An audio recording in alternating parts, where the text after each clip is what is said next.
जय मसी तपाईलाई फेरि पनि स्वागत छ मेरो एउटा नयाँ भिडियोमा। म आशा गर्दछु तपाईले अघिको दुई भिडियो मेरा राम्रोसँग हेर्नुभयो, लाइक गर्नुभयो।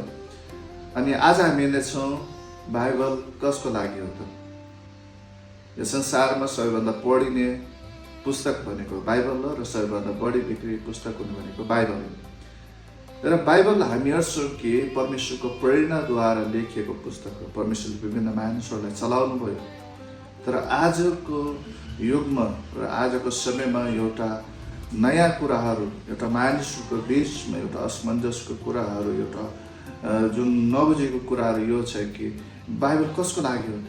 मात्र जो प्रभु येशूमा विश्वास गर्नुहुन्छ उहाँको लागि मात्रै हो र। जब हामी बाइबलको यूहन्ना उसको 3:16 हेर्दछौँ, त्यहाँनिर लेखिएको छ कि परमेश्वरले संसारलाई यस्तो प्रेम गर्नुभयो कि उहाँले आफ्नो एकलौते पुत्रलाई यस संसारका लागि दिनुभयो। एकमात्र पुत्र हुनुहुन्थ्यो यो संसारका लागि दिनुभयो। संसार यानि कि संसारमा भएका यावत मानिस जातिको लागि उहाँले यो बाइबल दिनुभएको छ।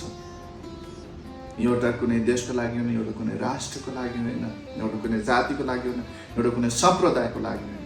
यो हरेकका लागि खुलस्त पारिएको एउटा वस्तु हो।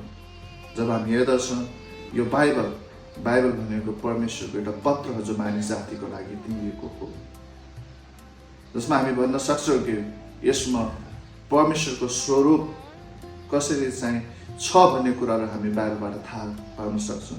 परमेश्वर कस्तो हुनुहुन्छ, परमेश्वरले गर्न चाहनु भएको के कुराहरू छ त हामी बाइबलबाट थाहा पाउँछौँ। त्यसको लागि यो एउटा सीमित सम्प्रदायको लागि होइन, किनभने परमेश्वरले एउटा निश्चित व्यक्तिलाई माया गर्नुहुन्न। परमेश्वरले सबै मानिसलाई माया गर्नुहुन्छ। जब हामी बाइबलमा हेर्छौँ भनेदेखि त्यहाँनिर सम्पूर्ण संसारको लागि भनेको छ, कुनै एउटा राष्ट्रको लागि तोकिएको छैन। सबै मानिस जातिको लागि समानताको माया त्यहाँनिर देखिएको छ।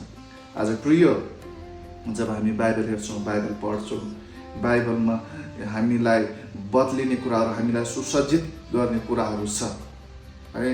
धेरैको विचारमा यो होला कि बाइबल अनि यो मेरो लागि होइन। बाइबल तपाईँको लागि हो प्रिय, किनभने परमेश्वरले तपाईँलाई माया गर्नुहुन्छ। हुनसक्ला धेरै समय, धेरै अवस्थामा बाइबललाई लिएर हाम्रा धेरै असमझदारीहरू हुन सक्ला। किनभने देखि यो असमझदारी जब हाम्रो जीवनमा आउँछ भनेदेखि हामी वास्तवमा यो के हो त हामी कुराहरू थाहा पाउन सक्छौँ। आज हामीसँग धेरै कुराहरू छ जसको बारेमा यहाँसम्म कि हामी एउटा कुनै पनि थोकहरू किन्न जाने बेलामा, यहाँसम्म कि तरकारी किन्न जाने बेलामा त्यसको बारेमा हामी जानकारी लिन्छौँ है। जानकारी लिन्छौँ यो के हो, कहाँबाट आएको, कस्तो हो भनेर। प्रिय, हामी संसारमा छौँ, बाइबल हामीहरूको माझमा छ। बाइबल तपाईँसँग हुनु भन्नुको परमेश्वर तपाईँसँग के कुरा बोल्दै हुनुहुन्छ। उहाँले तपाईँको जीवनलाई परिवर्तन गर्न चाहनुहुन्छ, तपाईँलाई माया गर्नुहुन्छ। किनभने जहाँ माया हुन्छ त्यहाँ परिवर्तन पनि हुन्छ। मायामा झुकाव हुन्छ, मायामा आज्ञाकारिता हुन्छ, मायामा हेरचाह हुन्छ। त्यही कारणले परमेश्वरले पठाउनु भएको त्यो बाइबल मात्र नभए पवित्र बाइबल जसले हाम्रो जीवनलाई परिवर्तन गर्ने काम गर्दछ। त्यही कारणले आज जसले मेरा यो भिडियो हेर्दै हुनुहुन्छ, प्रिय, म तपाईँलाई यही आग्रह गर्न चाहन्छु। बाइबल भनेको परमेश्वरको प्रेम पत्र हो जो आज तपाईँहरूको लागि दिइएको।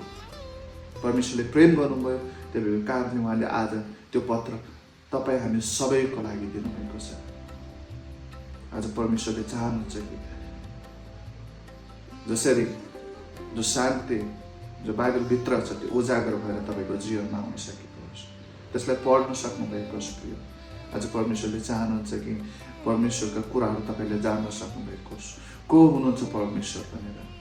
तर साँच्चै नै प्रिय, आजको समयमा यो छोटकरीको समयमा तपाईँहरूलाई यही आग्रह गर्न चाहन्छु कि यो नसोच्नुहोस् बाइबल कसको लागि, यो सोच्नुहोस् बाइबल आज मेरो लागि। पढ्नुहोस्, यसलाई अध्ययन गर्नुहोस्। यदि तपाईँलाई ठिक लाग्छ भनेदेखि अझै पढ्नुहोस्। यदि तपाईँ लाग्छ कि यो जीवन तपाईँको जीवनसँग मेल खाँदैन, हुन सक्ला केही समय लाग्ला तपाईँको जीवनसँग यो कुराहरूसँग जोडिनको लागि। परमेश्वरले तपाईँलाई माया गर्नुहुन्छ, त्यही भएर आज उहाँको यो प्रेम पत्र, यो पवित्र बाइबल आज तपाईँको लागि दिएको छ। त्यही भएर कारणले प्रिय, यो भन्नुहोस् यो बाइबल मेरो लागि हो। यसले मेरो जीवन परिवर्तन गर्दछ।